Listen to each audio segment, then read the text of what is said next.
So right here we've got our two sets. We've got the Fantastic Beasts and Where to Find Them story pack and the Ghostbusters Answer the Call story pack. These are both obviously based on their respective movies. And the story pack means that it came with some extra levels for the game if you own that. The Ghostbusters pack has 259 pieces. The Fantastic Beasts pack has 261 pieces. And like I said, I picked these both up for $10, which is totally a steal just for the Lego pieces. There were quite a few Lego pieces that interested me here, like the gold fence pieces here and the other pieces like the doors right there. And I think it's definitely going to be worth it just for that alone. For the sake of time, I'm just going to build one of these on camera. I'll start with this one and then I'll build this one off screen and then bring them back to the table and do just a quick comparison and a quick overview of the contents.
And so there you have it. I went ahead and applied the stickers for the Ghostbusters set off camera, and I also looked up the instructions to build both of these because one of the things that LEGO Dimensions did is not put all of the instructions in the book. You had to build it from the game. I just looked it up online. So that's for the Niffler and the Ghostbusters car. Now this one I actually didn't have to look up the instructions for. I was able to piece it together from the box. I just kind of did that for fun. It's kind of a challenge, I guess, but I just decided to do that for fun and it wasn't too hard to figure out. Now I mentioned stickers. The Fantastic Beasts set actually doesn't come with any stickers. It does come with a printed seal here for the United States Ministry of Magic. And the Ghostbusters set, however, does have a few stickers. We have these doors right here that are stickers on these panel window pieces, and you also have the stickers on the side of that, and this Ghostbusters sticker, plus a few to just represent some gauges. These I don't think were really necessary. I think they could have used tiled prints like they did with this one. This one's a print, obviously it's an older print. It's been around for a while. I think they could have used some similar prints for those, but they use stickers. It's fine. This rounded piece is a print. LEGO typically doesn't have you apply stickers to convex surfaces, so that's cool for the Ghost pack, Proton pack, that's the word I was looking for. And this Ghostbusters logo is also a print. Other than that, the rest of the designs there are stickers. Now, to briefly just go over the sets, starting with Fantastic Beasts over here, it's essentially a facade of the Ministry of Magic.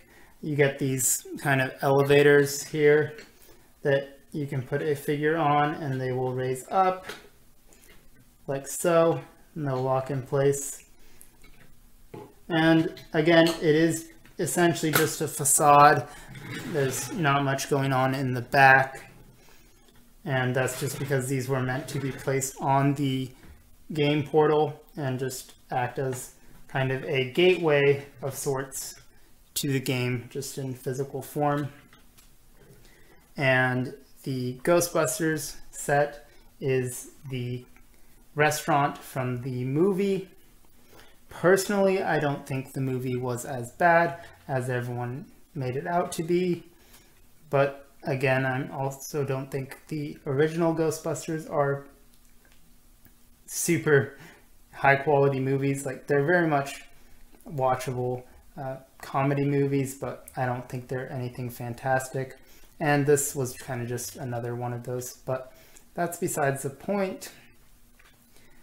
Again, just kind of a facade going on in the front. This one's got quite a bit more going on. You've got some equipment on some shelves and the Proton pack, of course. The doors open up. And then in the back, of course, it's rather plain and just open.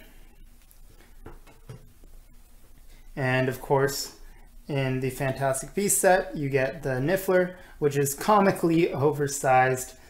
Obviously, they did that for the purposes of the game, where in the game you can rebuild this as different creatures, and so that's why they did that. And you get Newt, which is everyone's favorite Newt outside of Maze Runner, obviously. And then over here, I totally don't remember the name of the character. It was definitely on the box that was in front of me this whole time, and I don't remember to save my life. But you get her and Abby. Her name's Abby. And then you get the Echo one, or at least the one from the new movie. I'm not sure if it was actually still called that. And this is a pretty clever build, actually. Like I said, I kind of just puzzled this one out and figured it out just for fun. And it actually has some pretty clever building techniques for such a small little design. I really like just how they made good use of the pieces and made it so that everything kind of just fits, using a lot of headlight bricks. And yeah, really cool little car design. These were the extra pieces for both sets. Nothing super exciting. Of course, you get the lightsaber hilts, an extra Niffler claw, an extra wand piece. In the newer ones, they actually use wand pieces. Back then, they were still using bars. And of course, a bunch of studs and just pretty standard stuff. Now, as I said earlier, these are definitely worth it as parts packs. Obviously, if you were buying them back in the day at full price just for using them in the game, I believe they retailed for 50 USD each, which is just ridiculous in my opinion. I definitely would not have purchased these at full price. But as parts packs, I think they're both really good options, especially if you can find them at discount. Again, I got both of these for $10 each. Definitely worth it at that price. On the Fantastic Beasts set, I really like the brown pieces here. You get a lot of these columns. You also get the Nexo Knight 5-sided shield pieces. You get some of these life preservers in brown, as well as the flower pieces, and then this emblem, which is printed. And I really also like these gold fence pieces. There's 8 of them included. There's also the gold wings, and I'm breaking everything apparently, but I definitely see these being useful in other creations. The gold fence pieces really caught my eye. And over here in the Ghostbusters set, while it does rely more heavily on stickers, I don't actually mind stickers all that much, especially if they are versatile. And I think that these are definitely versatile. I really like the design on there. Almost kind of reminds me of a maze, kind of Inception-like. And I think these will be useful, as well as kind of these black window frame pieces and the dark red pieces and tiles. I think they're pretty useful pieces, and even though as sets, I don't think they stand on their own, especially at their retail price. But as parts packs, I think they're pretty cool. And I mentioned that I don't currently own a system that runs Dimensions, but I look forward to one day being able to play the game. I know it's definitely more of a game geared towards kids. It's not anything super complex, but it'll be fun to get it to the screen eventually. And essentially those are my thoughts here on these 2 LEGO Dimension sets, the Ghostbusters Answer the Call set and the Fantastic Beasts and Where to Find Them. Both great parts packs, and if you're interested in any of the pieces, or if you're interested in the franchise themselves, they'll probably be good sets for you if you are able to find them at a decent discount. And that's it for the video. Hope to see you in another one soon. Hi, it's Aaron. Thanks for watching the video. If you have any thoughts or feedback, feel free to leave them in the comments below. I do read all of them. And if you'd like to see more content like this, well, you already know how YouTube works, so I don't need to tell you what to do.